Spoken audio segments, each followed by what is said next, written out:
Hey everyone, this is Chanel Wagner, your Queens and Jeans intern here, and we are bringing you a life after queening video.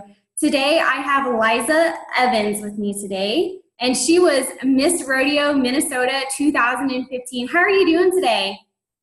I'm doing great. How are you? I am doing so well. I am so happy to have you on, and Deborah actually sent me your information a short while ago. And you and I both have just such a busy schedule. I was so relieved to finally get this interview going and get it started with you. Yeah, I was so excited when you had reached out to me, and I was happy to do an interview. But like you said, our schedules just did not mesh for a while. But I'm so happy to be here today, and I love talking about my past queen experience. So I'm super happy, and Deborah has helped so many queens along the way too. So that's exciting that she thought of me. Yes. So you were Miss Rodeo Minnesota 2015. How was your year? It was great. It was a whirlwind.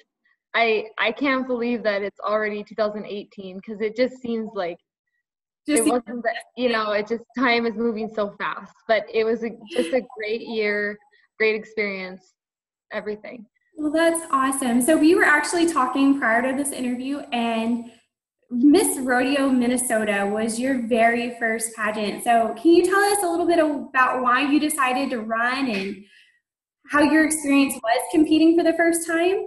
Sure. Yeah, it was my first title, which I wish that I would have had opportunities when I was younger, like a lot of other girls do. And I feel like that's really good for them.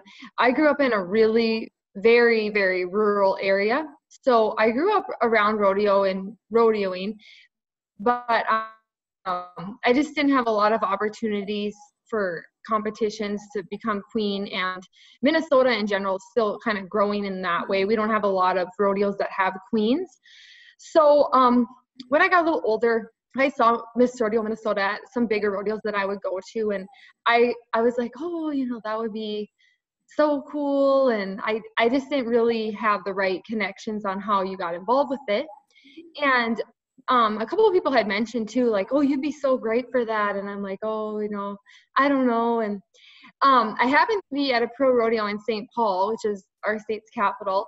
And the current director at that time reached out to me there and encouraged me to apply. And I was really shy and everything. And, oh, I don't know.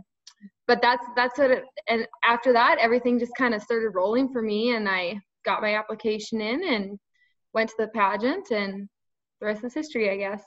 That's great. We're so glad you were able to join the Rodeo Queen Sisterhood. And also talking with you, you juggled your schoolwork while being Miss Rodeo Minnesota. That is absolutely insane. I know some of us that struggle with that. Me personally, I told you I was struggling with that. So why don't you tell us a little bit about how you were able to juggle being a state title holder and holding an internship? Mm-hmm. It was not easy. I bet. If I do not regret it at all. And if I could go back, I'm not sure that I would do it any different, but I might. You have to be very, very accountable to yourself and your schedule and very disciplined. And there was not a lot of time for a lot of extra stuff. Yes. Both things are really a full-time job. And I think that it is possible, but I don't necessarily encourage it for everyone. Sometimes, like for my circumstance, I really just I just couldn't really take a whole year off of law school. I'd waited my whole life to get there. And I also, I guess, waited my whole life to be Miss Rodeo Minnesota. So I just had to make a way to make it both work. So it was a lot of sleepless nights, a lot. And the hard thing with school and rodeo is they don't always, for me, the hardest thing was getting people to kind of understand, because when I'd be at rodeos, my title was the most important thing. But then when I'd go back to law school, and sometimes I would actually leave a rodeo, get on an airplane, and fly back to North Dakota. I went to the University of North Dakota, and like go from the airport class. Oh, wow. And but one of the most difficult things is when those people are, you know, accurate. So that was really difficult for me when I would have to it was two different worlds and I was living in both of them. Mm-hmm. Yeah, it's very hard to juggle school and work and being a rodeo queen, and especially you being in law school. I can only imagine how hard that was.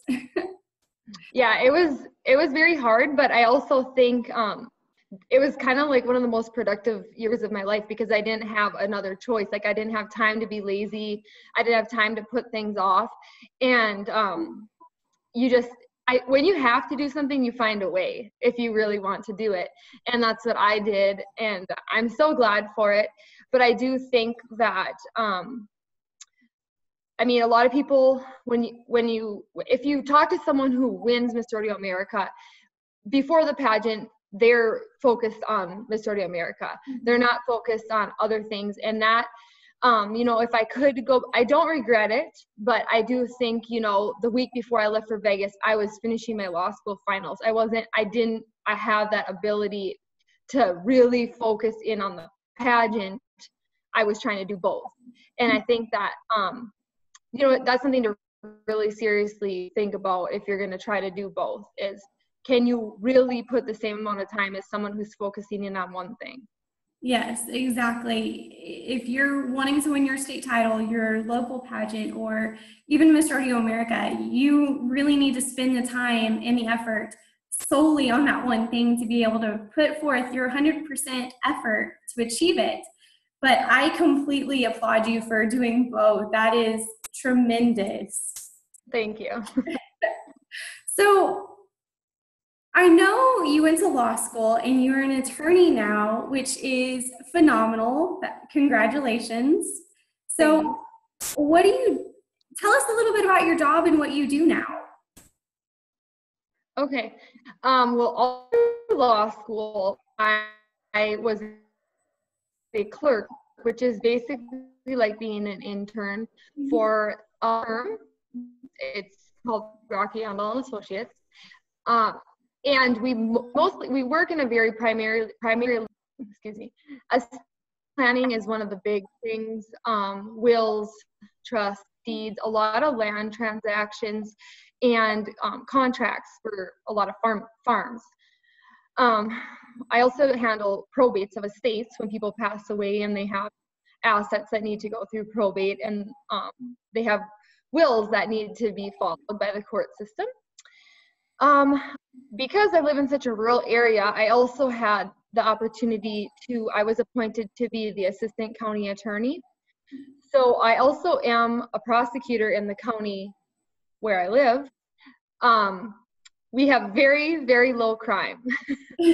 So most of my work, yeah, it's a good thing, but most of my work is in those other areas that I spoke about. But I also am a prosecutor when the time calls.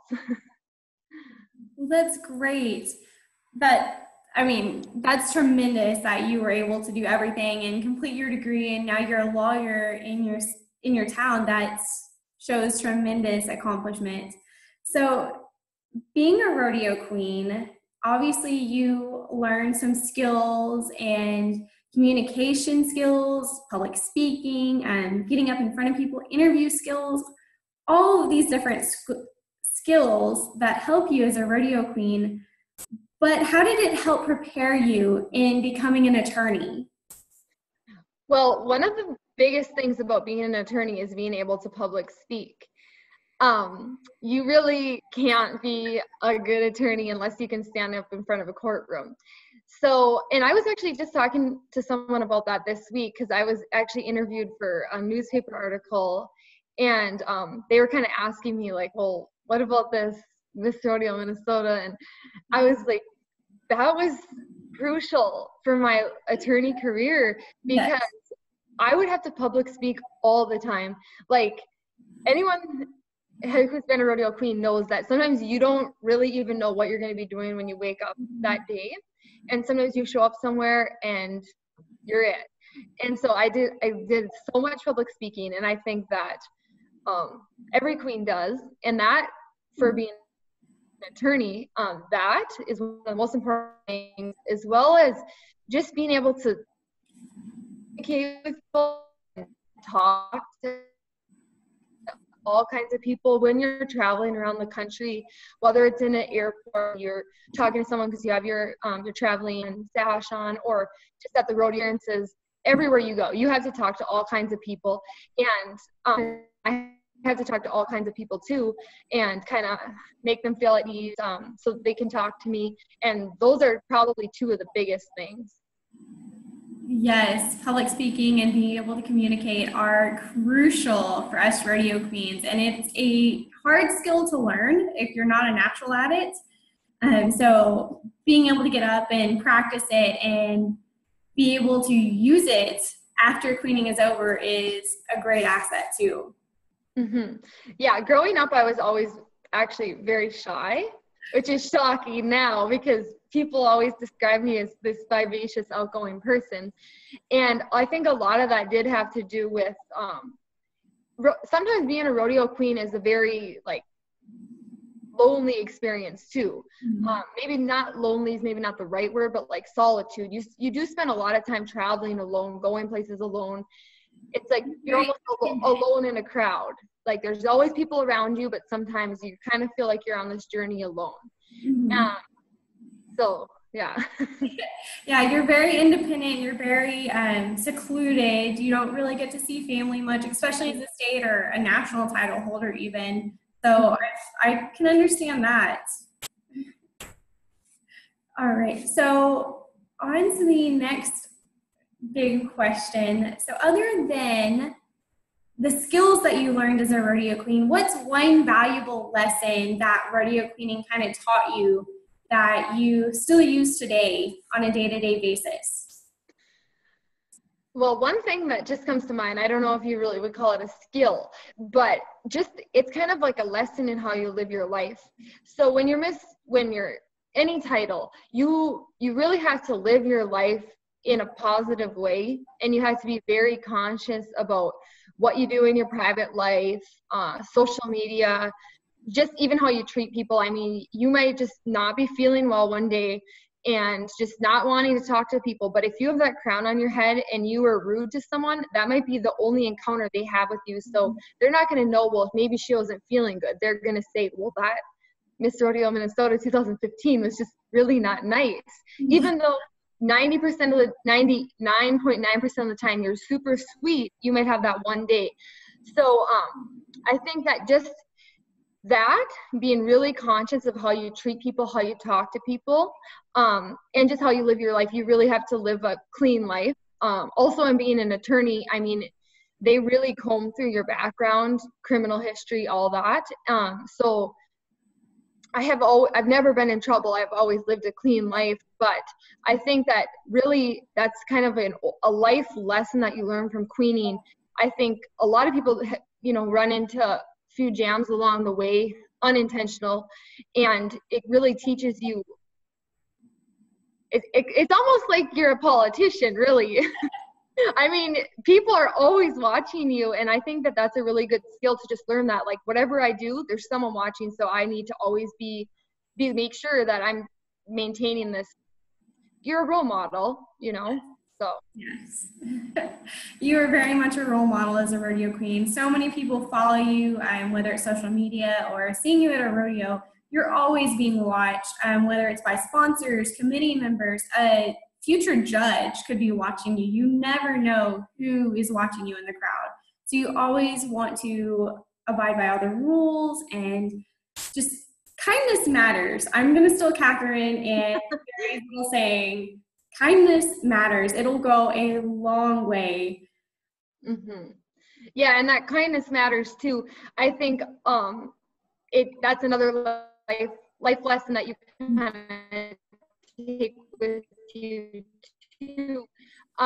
It's people, but what I've learned too is if you can treat people with respect and be able to maintain your calm and be really kind, even if you're not going to be best friends with people, but even people that don't like you or angry people, you can kind of calm them down with your own nice, happy demeanor and kind of have them circle around. Oh yes, definitely. You can always change a situation from a negative to a positive if you think positive thoughts and positive actions. That's a Deborah. Yes. That's a Deborah. That is a Deborah. So the big and final question, did rodeo queening help to prepare you to be successful in life after rodeo queening? It really, and in unexpected ways too. I think earlier I little trailed off when I was going on my tangent about how I was pretty shy when I was earlier on. So I was going to return to that. I was always really shy, and I mean, I think I've grown as a person too, but I think that rodeo queening actually really helped me kind of come out of my shell, because I would not describe myself as a shy person now. And I think that a lot of these things that I had to do when I was a rodeo queen, you don't really have the choice, like, well, I just don't think today I'm going to speak. Like, you have to muster up the courage, even if you're not feeling it, and do it. And I think that kind of being forced into some of these even uncomfortable situations really helped me grow. And I'm really thankful for all those situations, and not just in my career, but just as a person. It really helped me. My year, I think that if you knew me before and after, you would say that I have really grown. Well, that's great. We always grow as a person, but also as a rodeo queen. You're always growing and changing and adapting, and being able to learn new life skills is crucial. So me personally, I feel rodeo queening prepares you for a successful life as well. And I'm sure we all, in our own ways, feel the same way. Definitely. Yes. All right, everyone. Well, this has been a tremendous and great experience on our new Life After Queening video. Just a few reminders. If you haven't checked out the Queens and Jeans Boutique, you definitely need to go follow it on Facebook and follow along with what the boutique has to offer. Also, if you've missed our workshop so far this year, don't worry, we have you covered. There are 3 more left this year. The Miss Rodeo Missouri is hosting a workshop, and it's going to be April 13th through the 15th. And also the Miss Rodeo Washington Incorporated is hosting not 1, but 2 workshops this year. One's going to be May 4th through the 6th, and the other is September 21st through the 23rd. So be sure to go onto the Queens and Jeans website, which is queensandjeans.com. You can find more information there, and you can also register for the workshop. And lastly, if you did not know we have an Instagram account, go follow our Instagram. Shelby Chapman is our amazing Instagram social media person and is posting tremendous and encouraging things all the time, so go check it out. But I'm going to sign off. It has been a great honor bringing you your new Life After Queening video, and we are so thankful to have Eliza Evans here with us today for our video series. Thank you, Eliza, for joining us and taking. Thank you for having me. Yes, well, thank you so much. It's been extraordinary being able to get to know you and talk with you. You too. Good luck with school and everything too. Thank you.